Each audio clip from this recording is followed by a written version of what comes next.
आज तारीख है 29 जनवरी 2026 और आज हम सरकार के नए इकोनॉमिक सर्वे का कह सकते हैं कि पोस्टमार्टम करने वाले हैं। ये वो रिपोर्ट है जो बताती है कि देश की आर्थिक सेहत कैसी है और आने वाले साल में क्या-क्या हो सकता है। और ये इस बार बहुत दिलचस्प है। सच कहूं तो इस बार की यह रिपोर्ट किसी थ्रिलर कहानी से कम नहीं है। कहानी का हीरो है भारत की अर्थव्यवस्था, जो एक जबरदस्त स्पीड से दौड़ रही सुपरफास्ट ट्रेन की तरह है। लेकिन ट्विस्ट ये है कि जिस पटरी पर यह दौड़ रही है, यानी दुनिया, वो पूरी तरह से हिल चुकी है। आगे का रास्ता किसी को नहीं पता। बिल्कुल सही कहा। सर्वे की शुरुआत ही इसी विरोधाभास से होती है। एक तरफ 2025 में भारत का आर्थिक प्रदर्शन पिछले कई दशकों में सबसे शानदार रहा है। हमारी विकास दर 7% से ज्यादा रहने की उम्मीद है। बड़े आर्थिक सुधार हुए हैं और दुनिया की क्रेडिट रेटिंग एजेंसियां भी हमारी रेटिंग बढ़ा रही हैं। मतलब हमारी ट्रेन का इंजन पहले से कहीं ज्यादा मजबूत है। लेकिन दूसरी तरफ हम एक ऐसी दुनिया में जी रहे हैं जो अब इस तरह की सफलता का इनाम नहीं देती। मतलब पहले क्या होता था? पहले ऐसा होता था कि अगर आपकी अर्थव्यवस्था अच्छी है तो आपकी मुद्रा मजबूत होगी, विदेशी निवेश आएगा। लेकिन अब नियम बदल गए हैं। मजबूत फंडामेंटल्स के बावजूद भारतीय रुपया वो कमजोर प्रदर्शन कर रहा है। तो आज हमारा मिशन इसी पहेली को सुलझाना है। ये समझने की कोशिश करेंगे कि हमारी ये तेज रफ्तार ट्रेन इस टूटी फूटी वैश्विक पटरी पर कैसे चलेगी, और सर्वे क्या खतरे बताता है और आगे बढ़ने का क्या रास्ता सुझाता है। चलिए तो पहले ट्रेन के इंजन की ही बात करते हैं। आखिर इतना मजबूत क्यों है? सर्वे में क्या अच्छी खबरें हैं? देखिए, कई अच्छी खबरें हैं। सबसे पहली तो यही कि विकास दर लगातार 2 तिमाहियों में सुधरने के बाद पूरे साल 7% से ऊपर रहने का अनुमान है, जो दुनिया की बड़ी अर्थव्यवस्थाओं में सबसे तेज है। हाँ, बिल्कुल। और वित्तीय घाटे का क्या?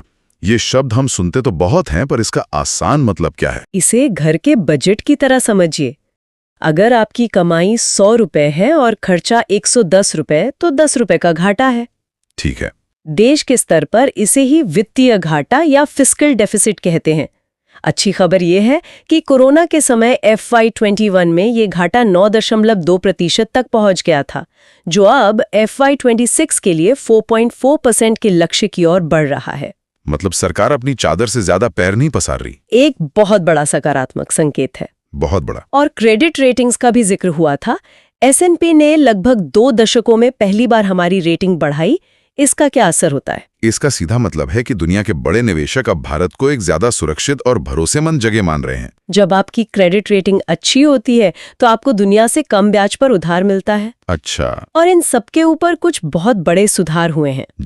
जैसे GST यानी गुड्स एंड सर्विसेज टैक्स में अब तक का सबसे बड़ा बदलाव किया गया है। परमाणु ऊर्जा के क्षेत्र को प्राइवेट कंपनियों के लिए खोल दिया गया है। बीमा में 100% विदेशी निवेश यानी FDI की इजाजत दी गई है और बरसों से अटके हुए 4 लेबर कोड्स को भी लागू कर दिया गया है। वाह। ये सब मिलकर हमारी अर्थव्यवस्था के इंजन को और ताकत दे रहे हैं। ठीक है, तो इंजन तो वाकई बहुत दमदार है, लेकिन यहीं पर कहानी का वो ट्विस्ट आता है जिसका जिक्र हमने शुरू में किया था। इन सब के बावजूद सर्वे कहता है कि रुपया अपने वजन से कम प्रदर्शन कर रहा है। क्यों? ऐसा क्यों है? क्योंकि हमारी निर्भरता विदेशी पूंजी पर बहुत ज्यादा है। अच्छा। जब दुनिया में शांति और स्थिरता होती है तो निवेशक खुशी खुशी भारत जैसी जगहों पर पैसा लगाते हैं। लेकिन जैसे ही माहौल बिगड़ता है, वो अपना पैसा निकालकर अमेरिका जैसी सुरक्षित जगहों पर ले जाने लगते हैं। और इससे हमारे रुपए पर दबाव पड़ता है, भले ही हमारी अपनी अर्थव्यवस्था कितना भी अच्छा क्यों ना कर रही हो। बिल्कुल। और सिर्फ यही नहीं, अमेरिका ने 2025 में हमारे निर्यात पर भारी भरकम टैरिफ भी लगाए। पहले अप्रैल में 25% और फिर अगस्त में और 25%। ये तो सीधा सीधा हमारे व्यापार पर हमला है। हाँ, बिल्कुल। और इसी बाहरी कमजोरी को सर्वे एक और आंकड़े से समझाता है। ऑस्ट्रेलिया के लोवी इंस्टीट्यूट का एक पावर गैप इंडेक्स है। एक मिनट, ये पावर गैप इंडेक्स क्या वाला है? और इसमें हमारा स्कोर -4.0 है। ये अच्छा है, बुरा है या खतरनाक? ये इंडेक्स मापता है कि एक देश के पास संसाधन कितने हैं, जैसे अर्थव्यवस्था का आकार, सेना, आबादी, और वो असल में दुनिया पर कितना प्रभाव डाल पाता है। अच्छा। नेगेटिव स्कोर का मतलब है कि हमारे पास क्षमता तो बहुत है, लेकिन हम उसका पूरा इस्तेमाल नहीं कर पा रहे हैं। इसे ऐसे समझिए कि आपके पास एक सुपर कार है, लेकिन आप उसे सिर्फ 30 की स्पीड पर चला रहे हैं। क्या बात है, बिल्कुल सही उदाहरण है। ये हमारी रणनीतिक कमजोरी को दिखाता है। ठीक है, तो ये तो हुई आज की तस्वीर, जहां घर में सब अच्छा है पर बाहर तूफान का माहौल है। इस माहौल को देखते हुए सर्वे ने भविष्य की कुछ तस्वीरें भी बनाई हैं, और सच कहूं तो वो थोड़ी डरावनी हैं। हाँ, सर्वे भविष्य बताने की कोशिश नहीं कर रहा, बल्कि जोखिमों को समझने के लिए 2026 के 3 संभावित परिदृश्य या सिनेरियोज पेश करता है। पहला है प्रबंधित अव्यवस्था या मैनेज्ड डिसऑर्डर। इसकी संभावना 40-45% है। इसका मतलब क्या हुआ? मैनेज डिसऑर्डर सुनने में ही अजीब है। इसका मतलब है कि दुनिया 2025 की तरह ही चलती रहेगी। देश आपस में जुड़े रहेंगे, व्यापार भी होगा, लेकिन एक दूसरे पर भरोसा कम हो जाएगा। माहौल ज्यादा नाजुक और कम सुरक्षित होगा। छोटे मोटे झटके आते रहेंगे, लेकिन कोई बड़ा संकट नहीं आएगा। हम एक तरह से किनारे पर चलते रहेंगे, जहां चीजें टूट तो नहीं रही हैं, लेकिन टूटने का खतरा बना हुआ है। यानी एक तरह से रस्सी पर चलना। ठीक है, और दूसरा सिनेरियो? दूसरा है अव्यवस्थित बहुध्रुवीय विघटन या डिसऑर्डरली मल्टीपोलर ब्रेकडाउन। इसकी संभावना भी 40-45% है। इसमें क्या होता है? इसमें हालात और बिगड़ जाते हैं। बड़े देश एक दूसरे से सीधे टकराने लगते हैं, व्यापार को एक हथियार की तरह इस्तेमाल किया जाता है, प्रतिबंध आम हो जाते हैं और एक देश का आर्थिक संकट आसानी से पूरी दुनिया में फैल जाता है। बाप रे! ये एक ऐसी दुनिया है जहां वैश्विक संस्थाएं कमजोर पड़ जाती हैं और हर देश सिर्फ अपने मतलब की सोचता है। ये तो रस्सी पर चलने से ज्यादा एक खुली लड़ाई जैसा लग रहा है। और तीसरा, जो सबसे खतरनाक वाला है? तीसरा है प्रणालीगत झटकों का सिलसिला या सिस्टेमिक शॉक कैस्केड। इसकी संभावना 10-20% है। आप कह सकते हैं कि सबसे खतरनाक है, क्योंकि इसमें एक संकट दूसरे संकट को जन्म देता है। वित्तीय, तकनीकी और भू-राजनैतिक तनाव एक दूसरे को इतना बढ़ा देते हैं कि पूरी व्यवस्था ही ढहने का खतरा बन जाता है। 10 से 20%? सुनने में शायद कम लगे, लेकिन इतने बड़े संकट के लिए ये आंकड़ा तो बहुत ज्यादा है। बहुत ज्यादा है। क्या सर्वे किसी खास खतरे की तरफ इशारा करता है? और ये बहुत जरूरी है, सर्वे एक खास जोखिम का उल्लेख करता है। आर्टिफिशियल इंटेलिजेंस यानी AI इंफ्रास्ट्रक्चर में हो रहे भारी भरकम निवेश का बुलबुला। AI bubble. हाँ, फाइनेंशियल टाइम्स और IBM के CEO जैसे लोग भी इसके बारे में चेतावनी दे चुके हैं, और सर्वे तो यहां तक कहता है कि अगर ये बबल फटा तो इसके परिणाम 2008 के वैश्विक वित्तीय संकट से भी बदतर हो सकते हैं। 2008 से भी बदतर? ये सुनकर तो मेरे रोंगटे खड़े हो गए। मतलब हम एक ऐसे संभावित आर्थिक भूकंप की बात कर रहे हैं जो पूरी दुनिया को हिला सकता है। ये AI बबल इतना खतरनाक क्यों है? क्योंकि इसमें लगा हुआ पैसा बहुत ज्यादा है और ये टेक्नोलॉजी दुनिया के हर हिस्से से इतनी गहराई से जुड़ी हुई है कि अगर ये बुलबुला फूटा तो इसका असर 2008 के वित्तीय संकट से भी ज्यादा व्यापक और विनाशकारी हो सकता है। 2008 में संकट सिर्फ बैंकिंग सिस्टम तक था। AI का संकट पूरी डिजिटल अर्थव्यवस्था को ठप कर सकता है। तो इन खतरनाक रास्तों के बीच हमारी इस सुपरफास्ट ट्रेन के ड्राइवर यानी सरकार को क्या करना चाहिए? क्या सर्वे कहता है कि बस ब्रेक लगा दो और रुक जाओ? नहीं, बिल्कुल नहीं। सर्वे का रुख निराशावादी नहीं, बल्कि रणनीतिक गंभीरता, स्ट्रेटेजिक सोब्राइटी का है। वो मानता है कि भारत के पास कुछ सेफ्टी बफर्स हैं। जैसे हमारा बहुत बड़ा घरेलू बाजार और मजबूत विदेशी मुद्रा भंडार, जो हमें कुछ हद तक बचाते हैं, लेकिन आगे की रणनीति को सर्वे एक बहुत ही दमदार लाइन में बताता है। और वो क्या है? भारत को एक ही समय में मैराथन और स्प्रिंट दौड़ना होगा, या मैराथन को ऐसे दौड़ना होगा जैसे कि वो एक स्प्रिंट हो। वाह, ये सुनने में तो किसी एक्शन फिल्म का डायलॉग लगता है। लेकिन एक मिनट, क्या ये असल में मुमकिन है? एक ही एथलीट मैराथन और स्प्रिंट दोनों में वर्ल्ड क्लास हो, ऐसा तो लगभग कभी नहीं होता।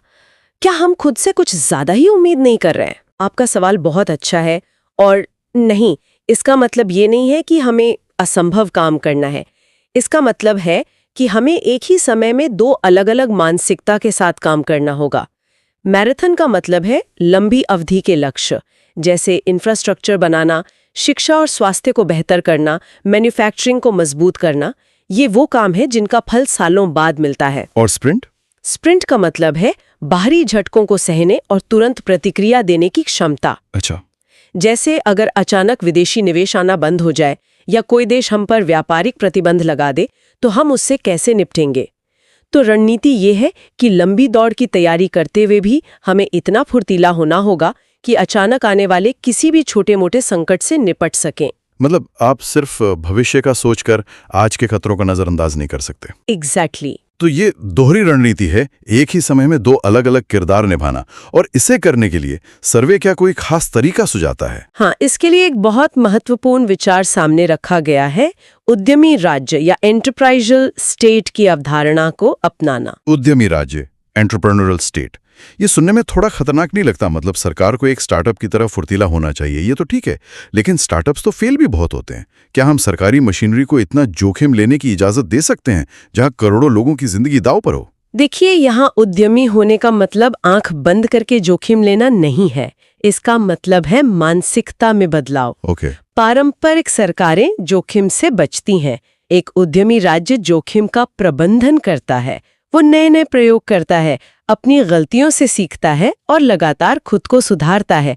इसका मतलब ये नहीं है कि सरकार व्यापार करने लगे, बल्कि ये है कि सरकारी मशीनरी को इतना लचीला और अनुकूलनीय बनाया जाए कि वो इस अनिश्चित दुनिया में तेजी से फैसले ले सके। ठीक है, तो ये मानसिकता में बदलाव की बात है। चलिए अब इस रिपोर्ट के इंजन रूम में थोड़ा और गहराई से झांकते हैं। सर्वे से कुछ और खास बातें क्या निकल कर आती हैं? हाँ, ये रिपोर्ट सिर्फ आंकड़ों का ढेर नहीं है, इसमें कुछ बहुत दिलचस्प तर्क भी दिए गए हैं। जैसे एक बड़ा सवाल ये उठाया गया है कि भारत में कारोबार करने के लिए पूंजी या कैपिटल इतना महंगा क्यों है? और इसका जवाब सिर्फ आरबीआई की ब्याज दरें नहीं है, जैसा कि हम सब सोचते हैं। बिल्कुल नहीं। सर्वे कहता है कि ये एक बुनियादी यानी संरचनात्मक मुद्दा है और इसका कारण है हमारा चालू खाते का घाटा या करंट अकाउंट डेफिसिट। फिर से एक टेक्निकल शब्द, इसे आसान भाषा में समझाएंगी? जरूर। इसे फिर से घर के बजट से समझिए। आपकी कमाई 100 रुपए है, लेकिन आपका कुल खर्चा, जिसमें विदेश से मंगवाया गया सामान और सेवाएं भी शामिल हैं, 110 रुपए है। तो आप 10 रुपए के घाटे में हैं? हाँ, देश के स्तर पर इसी को चालू खाते का घाटा कहते हैं। और जब तक हम इस घाटे में रहेंगे, हमें इस कमी को पूरा करने के लिए विदेशी बचत या उधार पर निर्भर रहना पड़ेगा। और जब आप किसी और के पैसे पर निर्भर होते हैं तो वो पैसा हमेशा महंगा मिलता है। बिल्कुल सही। तो इसका स्थायी समाधान क्या है? स्थायी समाधान है एक अधिशेष उत्पादक यानी सरप्लस जेनरेटिंग अर्थव्यवस्था बनना। मतलब अपनी जरूरत से ज्यादा कमाना और दुनिया को बेचना। और यहीं पर वो पुरानी बहस आ जाती है, विनिर्माण बनाम सेवाएं, मैन्युफैक्चरिंग वर्सेस सर्विसेज। भारत का सर्विस एक्सपोर्ट तो कमाल का है, क्या ये काफी नहीं है? सर्वे मानता है कि सर्विस एक्सपोर्ट हमारी बहुत बड़ी ताकत है, लेकिन वो जोर देकर कहता है कि विनिर्माण में उत्कृष्टता ही लंबी अवधि में मुद्रा की स्थिरता की असली नींव है। ऐसा क्यों? इसका एक गहरा कारण है। जब आप दुनिया के लिए बेहतरीन कारें, मशीनें या इलेक्ट्रॉनिक्स बनाना चाहते हैं, तो आपको बेहतर बंदरगाह, सड़कें, 24 घंटे बिजली और कुशल मजदूर चाहिए होते हैं। सफल विनिर्माण पूरे देश पर एक तरह का अनुशासन लागू करता है, जो सर्विस सेक्टर शायद उस स्तर पर नहीं करता। ये पूरी व्यवस्था को सुधारने के लिए ज्यादा दबाव डालता है। ये बहुत दिलचस्प पॉइंट है। और सिर्फ केंद्र सरकार ही नहीं, राज्यों की भी बात की गई है। उनके वित्त को लेकर कुछ चिंताएं हैं। हाँ, और ये बहुत गंभीर मुद्दा है। सर्वे राज्यों के वित्तीय अनुशासन पर चिंता जताता है, खासकर बिना शर्त नकद हस्तांतरण जैसी योजनाओं को लेकर, जिसे हम आम भाषा में रेवड़ियां भी कहते हैं। आप कह सकते हैं। सर्वे का तर्क है कि ऐसी योजनाएं विकास पर होने वाले खर्च, जैसे स्कूल, अस्पताल या सड़कें बनाने के पैसे को खा जाती हैं। और इसका असर सिर्फ उस राज्य पर नहीं पड़ता। जब कोई विदेशी निवेशक भारत में पैसा लगाने की सोचता है, तो वो केंद्र और सभी राज्यों के मिले जुले वित्तीय स्वास्थ्य को देखता है। सही बात है। इसलिए अगर एक राज्य में वित्तीय अनुशासन खराब है, तो वो पूरे देश के लिए उधार लेने की लागत को बढ़ा सकता है। इन सभी चेतावनियों और चुनौतियों के बावजूद एक बड़ी अच्छी खबर भी है। बिल्कुल, और ये शायद सबसे जरूरी सकारात्मक खबर है। सर्वे ने भारत की संभावित विकास दर यानी पोटेंशियल ग्रोथ रेट को 3 साल पहले के 6.5% से बढ़ाकर 7% कर दिया है। इसका क्या मतलब है? इसका मतलब ये है कि तमाम बाहरी मुश्किलों के बावजूद पिछले कुछ सालों में हुए सुधारों और सरकारी निवेश की वजह से हमारी अर्थव्यवस्था की आंतरिक क्षमता और मजबूत हुई है। हमारा इंजन अब पहले से ज्यादा हॉर्स पावर का हो गया है। तो कुल मिला के संदेश ये है कि हमारी ट्रेन बहुत मजबूत और तेज है, लेकिन बाहरी दुनिया, वो पटरी अब पहले जैसी नहीं रही। ये ज्यादा अनिश्चित, ज्यादा जोखिम भरी है और पुराने नक्शे अब काम नहीं करेंगे। बिल्कुल, ये एक नई हकीकत है जिसका हमें सामना करना है।